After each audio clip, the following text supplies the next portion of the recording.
nanginginig si Sir. Sir, huwag kayong manginig. Akong bahala. Pag nandito po kayo sa akin, 101% safe po kayo.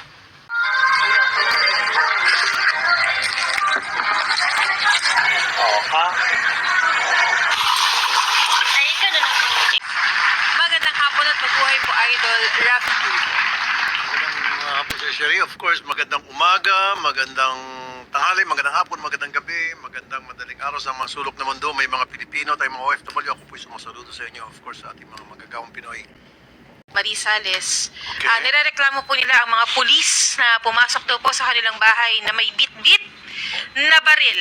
March 30 po ito, Idol, 8:20 ng gabi sa Barangay Cota, Lucena City, Quezon Province. Okay. Inahanap daw po ng mga ito ang kanilang kaanak na si Lolo Toti. At meron po tayong video. Panoorin Okay. po natin. Okay.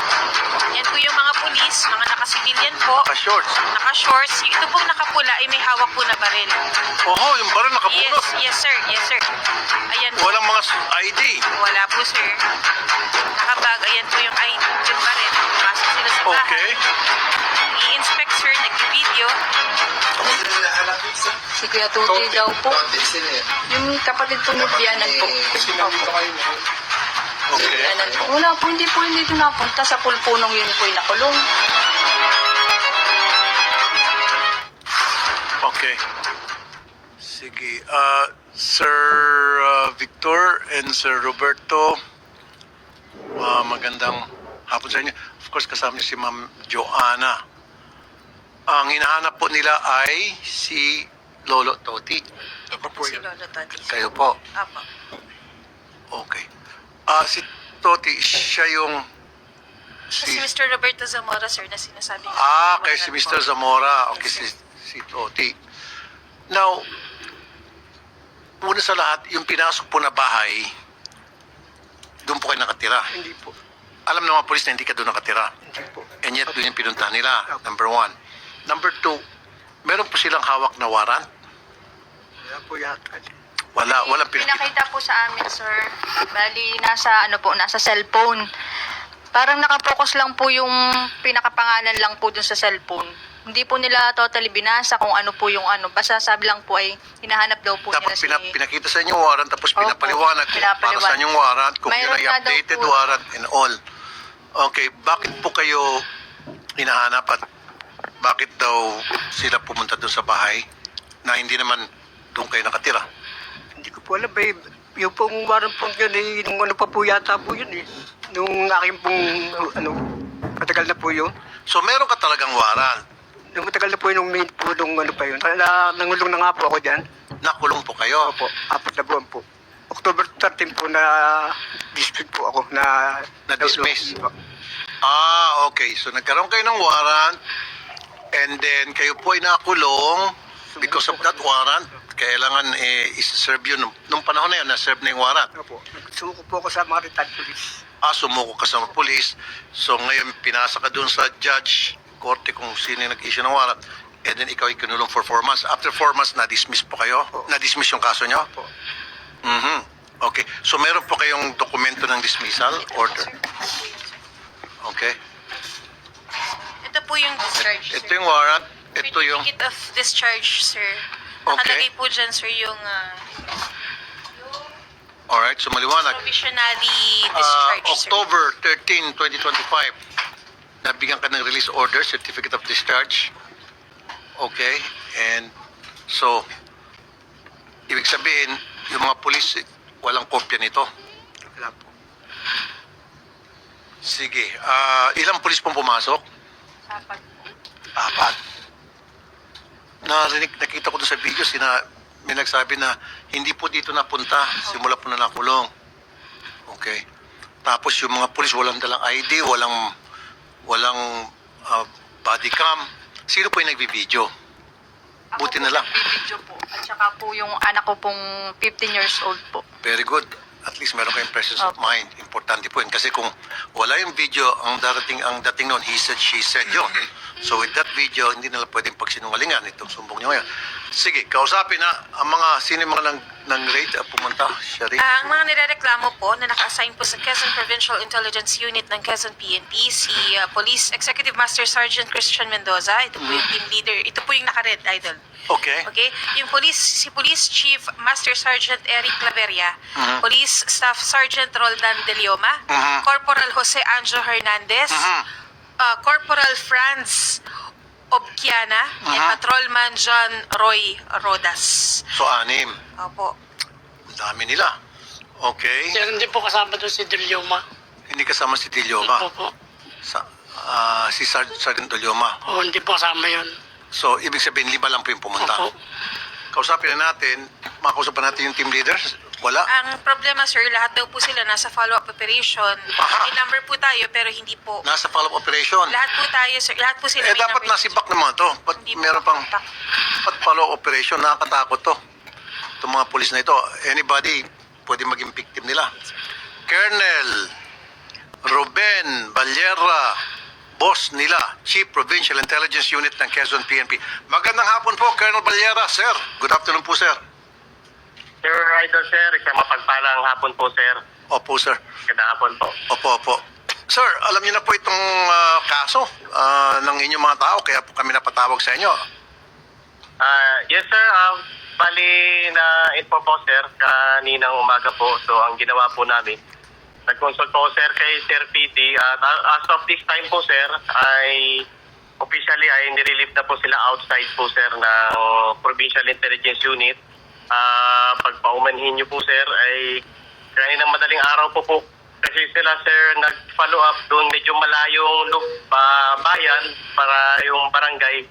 So, nag-reach out po kami, sir, sa kanila na bumaba na, sir. At sila po i-relieve na, sir, sa Provincial Intelligence Unit. Dalawa pong gusto kong mangyari. Unang-una, relieve sila, Opo, then sir. disarmahan po mga to, and then Yes, confine sir. to Opo. headquarters habang kinakasuhan po sila. Gusto ko pong makulong mga to. Yes, Kasi, sir, unang-una patakaran po ito na kapag nag-serve ng warrant yung mga polis natin, naka-uniforme sila at nakasuot sila ng body-worn camera. Which, Yes, sir. hindi nila sinunod yung ganong protocol. Pangatlo, hindi man na sila nag-check kung updated ba yung warrant o hindi. Di ba, sir, kasama sa SOP yan? Yes, sir.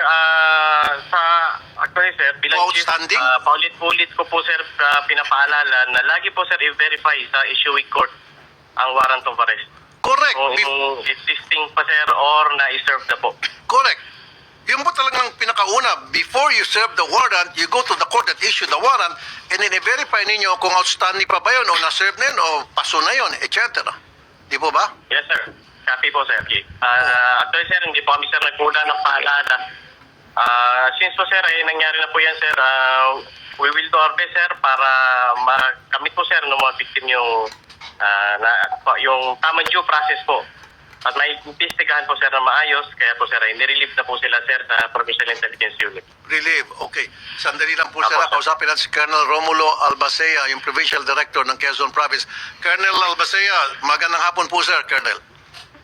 Magandang hapon po, minamahal na Senator.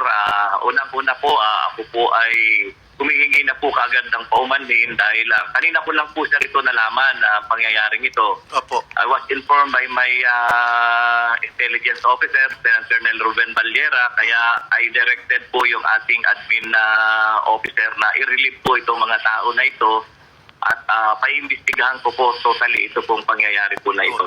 And sir, gusto ko po mabigyan ng kopya itong mga biktima nung dokumento na in fact sila po ay nirelieve and confined to headquarters, and gusto ko rin po makakuha ng dokumento na sila po ay nadisarmahan. Opo, yes sir. Gagawin ko po yan. Inform ko po kayo sa mahal na Senator at yung pong mga pamilya po na nagre-reklamo. Okay, sandali po, Colonel. Ayan, Sir Roberto, humingi ng pamanhin yung Provincial Director at inaamin nila nagkaroon pagkakamali yung kanilang mga tauhan. Ano pong reaksyon niyo, sir? Ba't ko kayo naiyak, sir? Hindi ko man issue si sir. Ano pong reaksyon niyo, Sir Roberto? Nanginginig si sir. Sir, huwag kayong manginig. Akong bahala. Pag nandito po kayo sa akin, 101% safe po kayo. Huwag kayong mag-alala. Sige po, sir. Meron kayong gusto sabihin. Dahil po salamat po dun sa sir. Kay Colonel. Ayun, nangako po si Colonel, yung kataas-taasan po sa probinsya, i-relieve, number 1, ibig sabihin sibak sa pwesto, tapos number 2, confined to headquarters, number 3, disarmado, and then number 4, imbestigahan sila, gugulin yung kaso, tututok po kami. Dalawang pwede mangyari. Pwedeng admin, pwedeng kriminal. Depende kung ano yung kasong pwede i-file. Colonel Albacea, ngayon pa lamang ako po itaus-puso nagpapasalamat sa inyo. Now, iimbestigahan niyo po pag lumitaw na talagang, well, actually sa ngayon pa lang, talagang very clear na meron silang mga violations. Ano po yung kasong isasampa niyo po sa kanila? So, unang-una po sir, sabi ko nga po, ako po ay bilang provincial director po ng Quezon, ako po ay talagang humihingi po ng paumanhin dahil ako po, accepted ko po na malaki po yung pagkukulang po ng ating mga pulis. Kaya ako po ay gagawin ko po yung lahat para po mabigyan din po ng hustisya yung ginawa pong pagkakamali ng ating mga pulis. At ngayon na po, meron naman na po silang mga order ng relief. At pinapadisarmahan ko na rin, papadisarmahan ko rin po sila pagdating po nila dito sa Quezon PTO. At yun po, yung administrative at criminal, kakausapin ko rin po sir personal, yung ating pong mga complainant. Upang sa ganun po, talagang maalalayan ko po sila. Pupunta po ako sa kanila pagdating po nila dito sa Lucena. Very well said po, Colonel. Ito may papaalala ko sa lahat ng kapulisan. Kasi sa mga hearings, palagi ko ito bring up. Especially during one budget hearing ng DILG and nandun pa nga si Secretary John Vic. At sa mga iba pang hearing, lagi kong sinasabi na dapat ang mga pulis natin kapag nag-serve ng warrant o kapag may mga operations, kailangan ng body-worn camera. Buti na nga lang, may presence of mind yung mga kamag-anak na nandoon, binidyohan. Kasi kung hindi binidyohan yun, magsisinungaling yung mga pulis. He said, she said tayo. Saka mga naka-shorts, tapos nakabunot ang barel, grabe naman. Tapos 5 sila. Anyway, sige po, Colonel Albacea, asahan po namin yung inyo pong gagawing investigasyon. At kung kinakailangan, sasamahan po namin dyan si Sir Roberto para makapag-file ng formal complaint. And can you guarantee safety po, Colonel, pagbalik ni Sir Jan, baka naman gagantihan nito mga kulukoy ng mga pulis ninyo? Makakaasa po kayo, minamahal na senador. Talaga pong babantayan ko po yung kaso na yan at makakaasa din po yung pamilya na ako po mismo ang pupunta po sa tahanan nila upang makausap ko rin po sila ng personal. Ay, salamat. Well, with that, ako po ay sumasaludo po sa inyo, Colonel. Kung ganon, mainam at nakakatuwa naman po. Kaya nga ito si Sir kanina umiyak ngayon. Hindi na siya umiyak nung marinig po yung boses nyo. Sige po, asahan nyo po na darating po kami dyan, didiretso po kami sa inyong tanggapan. Salamat po, Colonel Albacea, sir. Kailangan ko po sa mga dokumento, sir, na para patunay na sila ay na-relieve at sila ay disarmahan. Salamat po, Colonel. Ha? Yes po sir, minamahal na senador. Makakaasa po kayo. Thank you po. At salamat din po sa inyo, Colonel Ruben Ballera. Magandang hapon po, Colonel Ballera. Sir. Yes po sir, magandang hapon po. God bless po sa inyo po. Thank you po. Okay, sir. Kasama namin kayo dun sa Quezon. Narinig mo naman yung kataas-taasan dun sa Quezon Province. Siya mismo pupunta sa bahay ninyo para maghingi ulit ng patawad at magtanong sa inyo and then para mas lalong laliman yung investigasyon. May paglalagay ito, sir. Huwag lang po kayong matakot na umatras o makipag-areglo. Sinisiguro ko sa inyo at 101% rate may kalalagyan itong mga pulis na ito. Maliwanag pa na sa sikat ng araw yung ginawa nilang mga violations doon. Maraming salamat po, Senator. Galing pa po kayo ng Quezon yan. Apo. Oh, okay. So, i-reimburse natin yung mga pamasahe nila. Yes, sir. Nagkumain na po kayo, sir. Kumain na po. Ayun, sir. Bigyan pa tissues, sir. Yan, tears of joy na yan. Yes, sir. Tears of joy na yan. Kanina kasi yung iyak niya, yung parang sama ng loob. Yan, naiyak siya sa tuwa. At ako, bilib ako dito sa dalawang colonel sa sa Quezon. Bibihira po ako makapag-interview. Totoo po ito. I've been in this business bilang broadcaster tapos public service program 27 years. If my memory serves me right, this is the first time na meron tayong inilapit na problema sa kapulisan dahil yung kanilang, sa leadership ng kapulisan, dahil ang kanilang mga tauhan ay nagkasala. Outright, humingi agad ng apology. Yung iba hindi, tatakpan. Kaya, di ba, ilang beses pa ako nagipagmurahan, nagipagdebatehan. Talagang totoo. Sabi ko, kasalanan ng tao mo, tapos compare mo pa. Meron pa kami siya, nagmurahan pa kami. Yes, sir. Pero itong si Colonel Albacea, agad-agad, una bes. Kasi alam niya na may pagkakamali mga tao niya, nag-sorry. Ganon ang tunay na leader. He knows how to accept the fault of his people. Yan ang tunay na leader. Di ba? Hindi marunong pagtakpan o hindi niya pinagtatakpan ang kamalian ng kanyang mga tauhan. May marating to si Colonel Albacea. Malayang marating ito. Promise. Magdidil ang angel kayo dun, sir. Eh di ba ako nagsabi kay sino ba yun? Sabi ko na magiging pitik na tatis. Nartates. Di ba? Sabi ko, Melencio Nartates. General Tatis, General siya doon, RT siya ata noon. NCRP. Sabi ko, sir, one of these days, maging chief PNP ka kasi ang galing mo rin. Pareho din siya, magaling din si Nartates. O nga, chief PNP siya. Eto, si General Albacea, Colonel Albacea. Malay mo, baka maging, Bilang angel ka, sir. maging NCRPO muna, tapos PNP chief. O, di ba? Hindi natin, but anyway, sige, we've said so much. Sige, sir, punta kayo doon kay Odette. Kaming bahala sa inyo, sir. Maraming salamat po. Maraming salamat po, Senator. Idol. Okay, sa pamasahe, kung ayaw nyo bumalik today, check-in ko muna kayo sa isang safe na hotel para makapagpahinga kayo, and then bukas na umaga, hatid namin kayo doon. Kayo pong bahala kung ano yung gusto nyo. lang po namin po sa isa pa muna ako po. O, sige.